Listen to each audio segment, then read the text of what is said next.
Hi loves, this is Shannon Easterly, licensed clinical marriage and family therapist. Welcome back. Today we are going to talk about developmental attachment. Attachment is a term used to describe how safe we feel in relationships and really therefore how safe we feel in our world as a whole. We are wired as human beings for what is called secure attachment. We are wired to desire closeness in relationship with others. We have pro-social brains that are wired to want community, that are wired to want pair bonds with other individuals. We are wired to desire touch. We are wired for proximity to caregivers when we're little and in our love relationships when we are older. If we have what is called secure attachment. Secure attachment is the ability to feel safe in relationship with others. The landscape for attachment starts in our very earliest relationships. We are born with the highest number of neurons that we are ever going to have. 85% of our brain development takes place in the first 3 years of life. So the neurons that we use fire together and wire together. The neurons that we don't use tend to atrophy and die. So if we have really good care in those first earliest years of life, what's called attuned care, where our caregiver is really connected to what our needs are and they do a pretty darn good job of meeting those needs, then our wiring around relationships wires in that relationships are safe, they're a good place to be, and we get needs met through relationship, and we will tend to have what is called secure attachment. We have the ability to be in relationship with others and feel safe in that. There are things that can impede that process. And when that happens, we can develop some insecure attachment traits. And if we have insecure attachment traits, then it's going to be much more difficult for us early on in our lives and later on to develop close and loving and trusting relationships. The good news is that attachment can be healed. We can even experience different attachment connections with different people. So we can experience more feelings of insecure attachment with one person and yet be in a different relationship and heal attachment wounds or experience a more secure kind of attachment with another person. So just because the landscape is set early on doesn't mean that that's necessarily what we have to live with for our entire lives. So let's walk back through this a little bit. When we look at attachment, we look at the first 2 years before mom got pregnant. What was her life like? Was she healthy physically? Was she relatively robust mentally and emotionally? Did she have a good support network? Was this pregnancy wanted and desired? So we look at the 10 months of gestation. Was the pregnancy a relatively easy pregnancy? Was there support in that? Was mom in any distress? Was baby in any distress? Then we look at those first 3 years. That's where we're going to look at what are the genetics from mom and dad together? What is the environment? What are the individual characteristics of that particular child? There is a theorist named Winnicott who coined the term good enough mothering. It has since been extrapolated to be good enough parenting, good enough caregiving. And the idea behind it is that no parent can be perfect in their caregiving. So we are not looking for perfection in needs meeting in order to facilitate and achieve secure attachment. We are looking for good enough. Are most of the needs of an infant met in a good enough manner for that infant to feel like, hey, this world is an okay, safe place to be? So what does that look like? If baby is wet, baby has a fresh diaper, baby gets fed,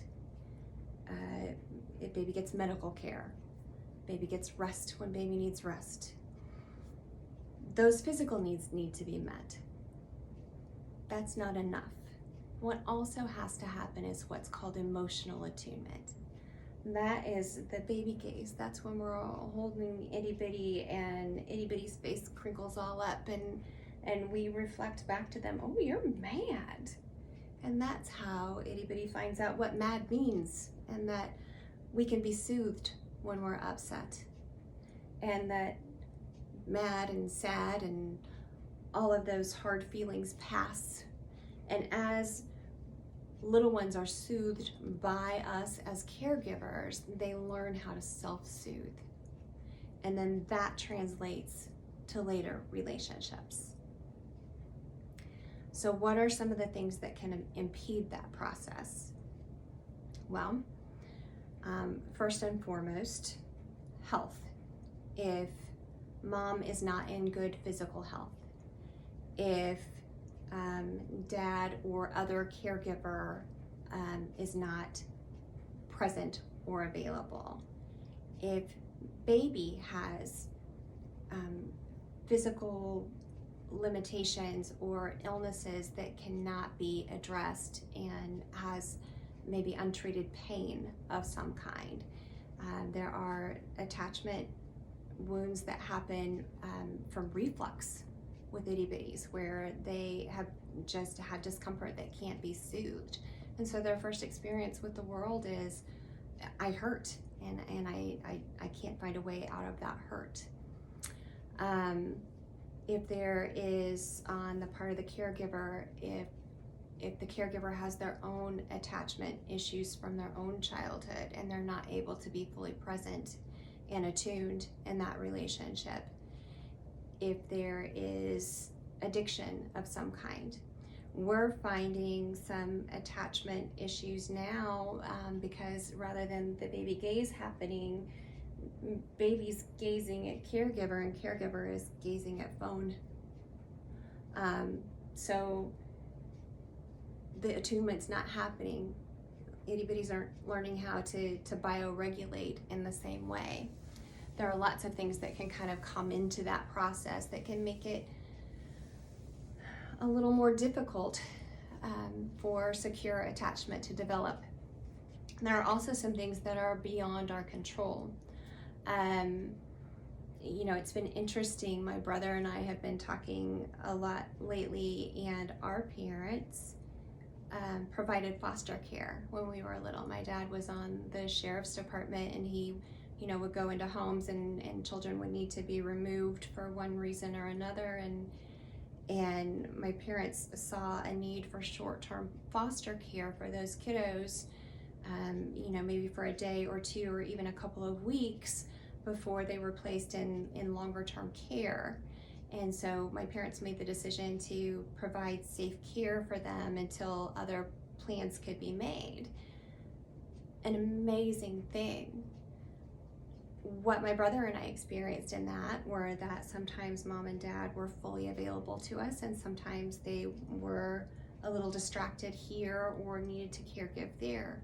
Neither one of us, I think I can speak for my brother in saying that neither one of us would change that. We wouldn't ask for that to be different, and it created something in terms of how we experience safety, in terms of being able to access our parents. By the time my living daughter was 2, I had had a little over 2. I had had 2 early miscarriages, and then her little sister was born too early to survive. I have her little footprints on my shoulder. Her little sister was born too early to survive when my living daughter was just a little over 2 years old.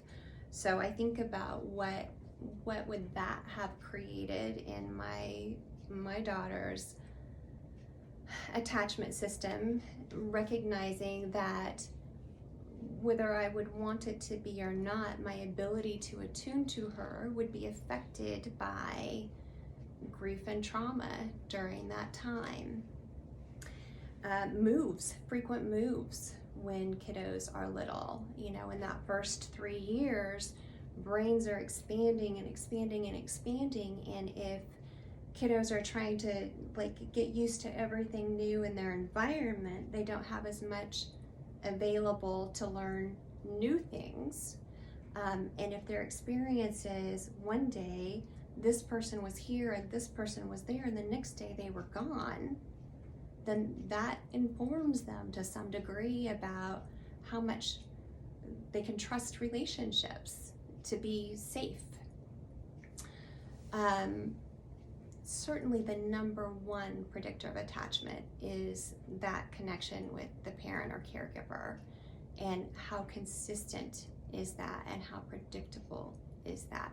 And interestingly, having a parent who is predictably non-responsive or predictably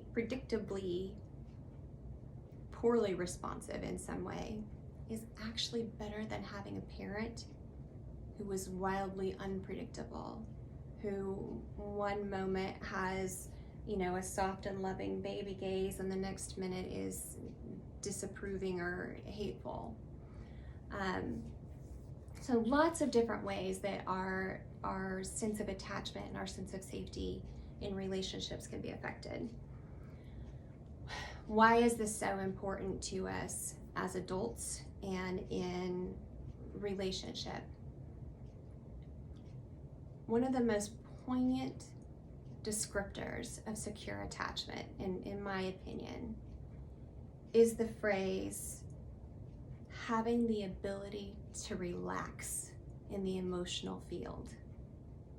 I think for anyone who has been in a long-term relationship where they have not experienced the ability to just truly relax with another human being in close connection, that idea of that kind of safety is just, it sounds like heaven, and it is heaven. To be able to truly relax in relationship and feel safe that if something goes wonky, two people are going to have the ability to create repair, which is also a characteristic of secure attachment, the ability to create repair and accept repair.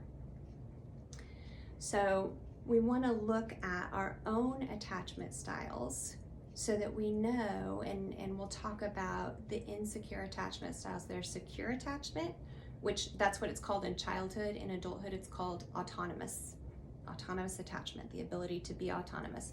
I am comfortable both with being close to someone and I am comfortable being on my own.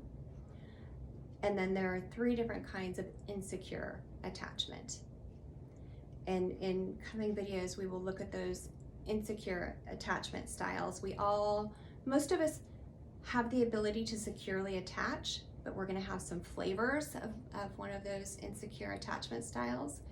And we want to be able to be aware of what our insecure style is and to work on that so that we can enjoy our relationships more, and so that we're good partners and that we get to really enjoy being in relationship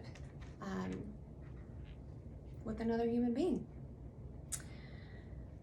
So that's a quick overview of attachment. Next time we'll talk about, we'll pick one of the, I'll go over an overview of the insecure attachment styles, and we'll take the first one and work with that. So put any questions in the comments and we will move forward from here. Take care.